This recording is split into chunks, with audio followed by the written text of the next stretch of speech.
எம்பிக்கள் கூட்டத்திலே எப்படி செயல்பட வேண்டும் என்பதை மிக தெளிவாக அறிவுறுத்தி இருக்கிறார்கள்.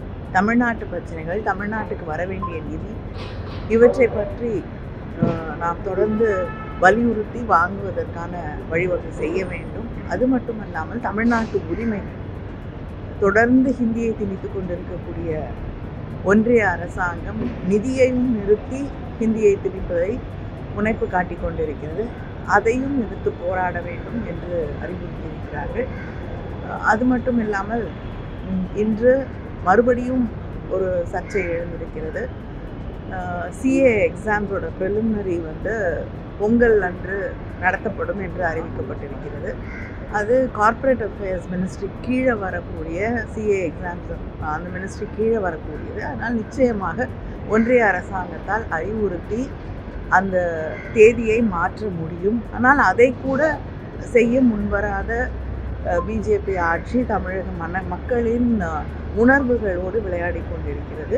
இப்படி பல பிரச்சனைகள் இருக்கக்கூடிய சூழலிலே அது மட்டும் இல்லாமல் தேசிய அளவிலான எத்தனையோ பிரச்சனைகள், நாளை கூட இருக்கக்கூடிய நாடாளுமன்ற கூட்டத்தொடருக்கு முன்னால் நடக்கக்கூடிய இந்தியா கூட்டணியின் தலைவர்கள் கூட்டத்திலும் சில கருத்துக்கள் சொல்லப்பட்டு அது பரிசீலனைக்கு ஆளாக்கப்பட்டு அதற்கு பிறகு அதுவும் எடுத்துக்கொள்ளப்படும். அதனால் முதலமைச்சர் அவர்களோடைய அவங்களையும் கலந்து ஆலோசித்து அந்த கருத்துக்களையும் முன்வைத்து நிச்சயமாக அங்கே இருக்கக்கூடிய நாடாளுமன்ற கூட்டத்தொடரிலே இந்த பிரச்சனைகளை எழுப்பும்.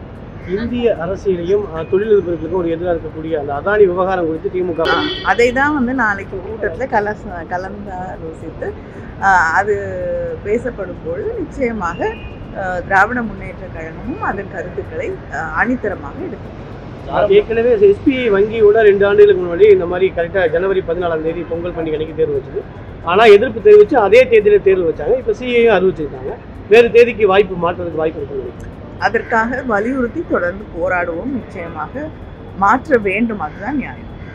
மகாராஷ்டிரா தேர்தல் எதிர்கட்சிகளுக்கான எச்சரிக்கை மணி திருமாவளவன் சொல்லியிருக்காரு. அப்போனா இந்த தேர்தலில் எதிர்கட்சியாக இருக்கக்கூடிய இந்தியா கூட்டணி முறையான ஒரு செயல்பாடுகள் இல்லையா வரும். ஏன்னா ஒரு கூட்டணி